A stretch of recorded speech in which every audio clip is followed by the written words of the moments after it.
Hi everyone, and welcome to Ultra Zoom by Edubiz Networks, where we dive into ideas that are shaping the future of education, learning, and personal growth.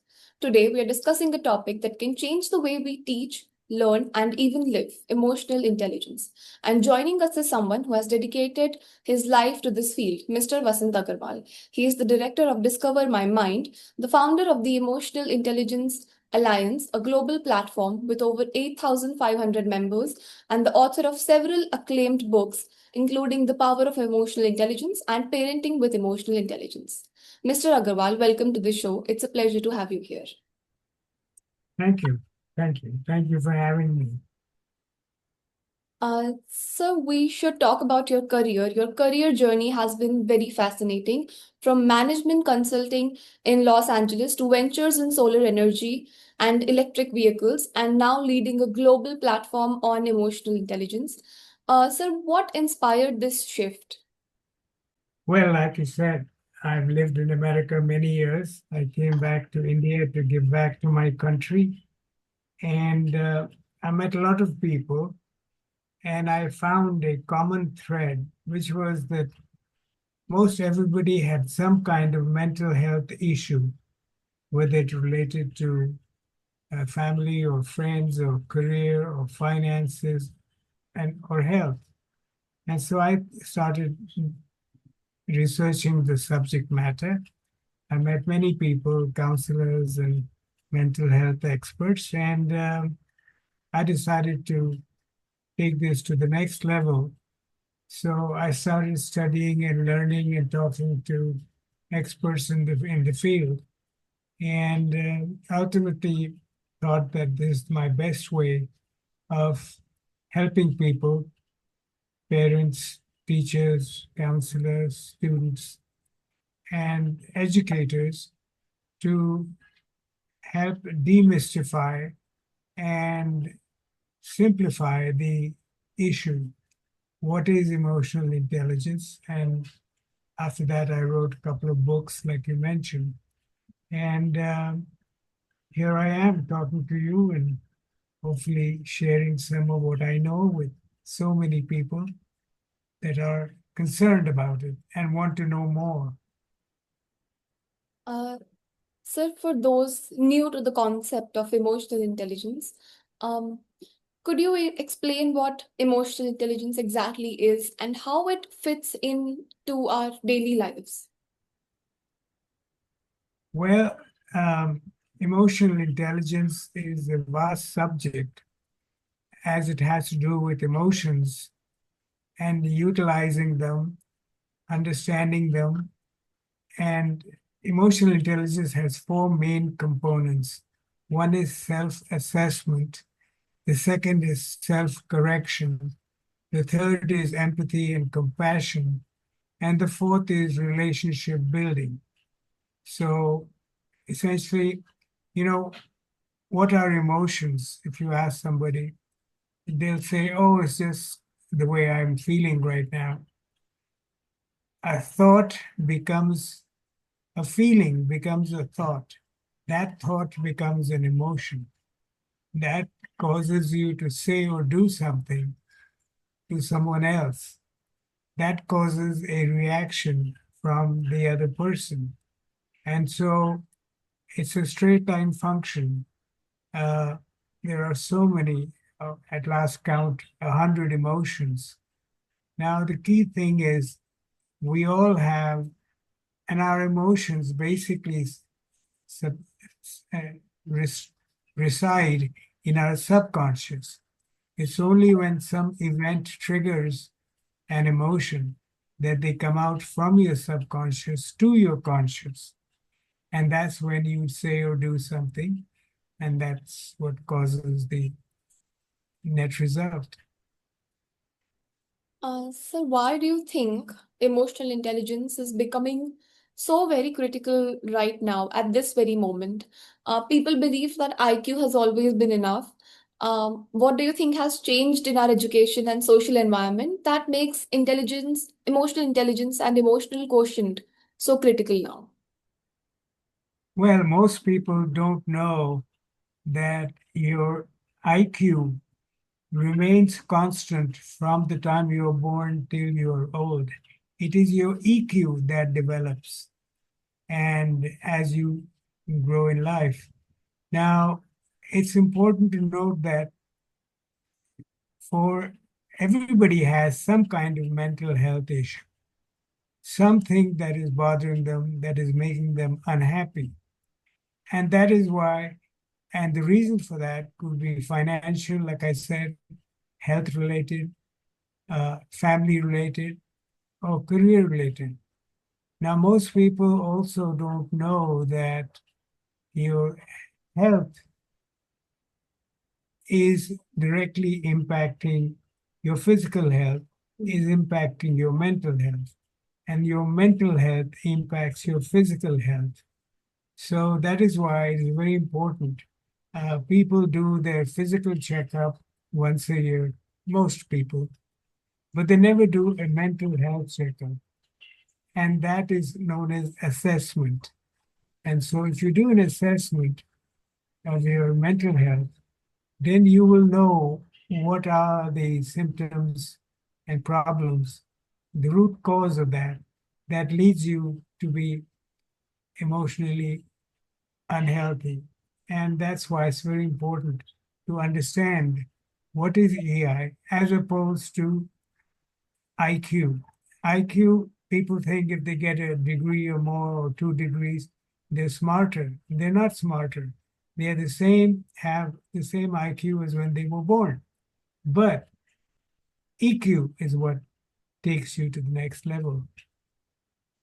So let's start with students, since what the services you offer involve students. Uh, how do you think emotional intelligence improves performances of students and their overall well-being?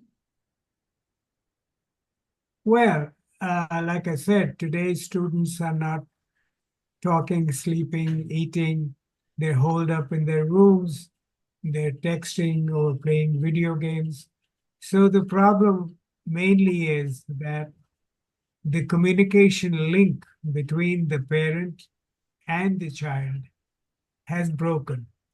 So now the issue becomes, and a lot of these students are not performing to their capacity because they're involved in all these uh, uh, other aspects that takes their time instead of.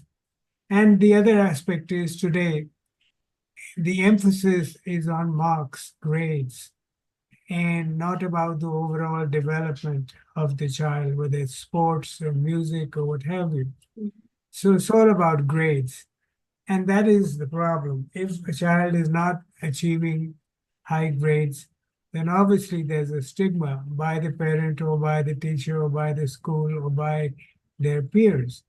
So now, how there's a reason behind why they're not able to get high grades. And the reason is because they're not mentally healthy. They have so much baggage on their mind. And so that is why, if they utilize the basic principles of emotional intelligence and do an assessment, they will know right away what strengths they have, what weaknesses they have, and build on that. And you will see a dramatic improvement.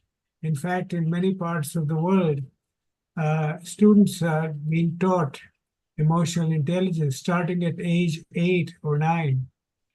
And that is where the building block is for a person, a child, to know how to self assess, how to self control, regulate, how to reach out to other people in terms of uh, empathizing with them, and then how to build relationships. That is the key element. And if they do that, I'm sure they'll do much better than what they were before.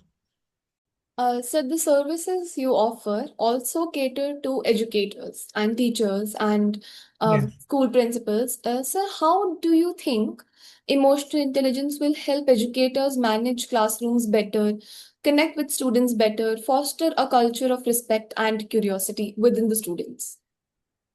Well, the main difficulty is when a child is misbehaving or underperforming, they go to a school counselor. Now, most school counselors in India are not formally trained to emotional intelligence. In fact, most mental health people, even though they have a degree of 4 years, 6 years, there is nothing in their curriculum, from what I know, that teaches them about EI.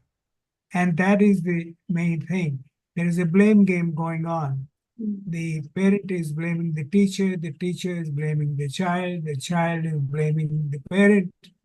And so everybody doesn't get to the root cause, which is their mental health. If they're happy, see, we are all born to be happy. If we're not happy, then something is wrong. And because we're not happy, we resort to all kinds of other things for satisfaction. And that's why studies become uh, unimportant or less important than other activities. So basically, it's about education. Most people are unaware of the value proposition. What is emotional intelligence? Like you asked, how can it help me? How can it, what, how can I utilize it to be a better person, a more productive person? So that is the key in terms of education. Most educators are just beginning to get aware of EI. Many schools I've talked to, they already have EI programs as part of the curriculum. So the main uh, objective today of principals and administrators is revenue generation. Now, uh, the students' well-being, if they are being taken care of psychologically, mentally, then they will perform better. The school will have a higher grade average. More people come to the school and say, this school has a good program. So basically, it has to do with education of the value proposition. So, parents play a huge role too.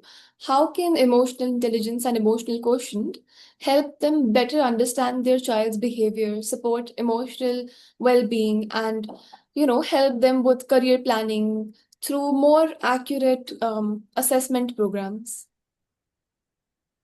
Well, again, like I said, if a child is not performing to their potential, if a child is misbehaving, then the parent doesn't know what to do, where to go.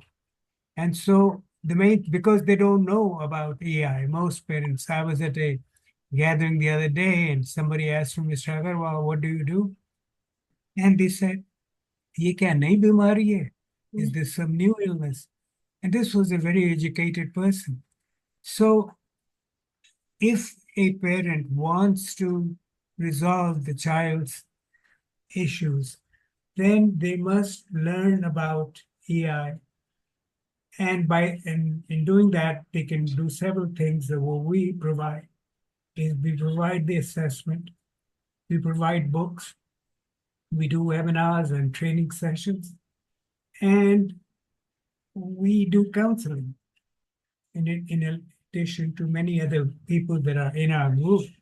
So basically, that's unless they know that this is an alternative to prescription medication, and if they take the time, learn it, understand it, sit down with the child, and apply that knowledge, they will see a huge improvement.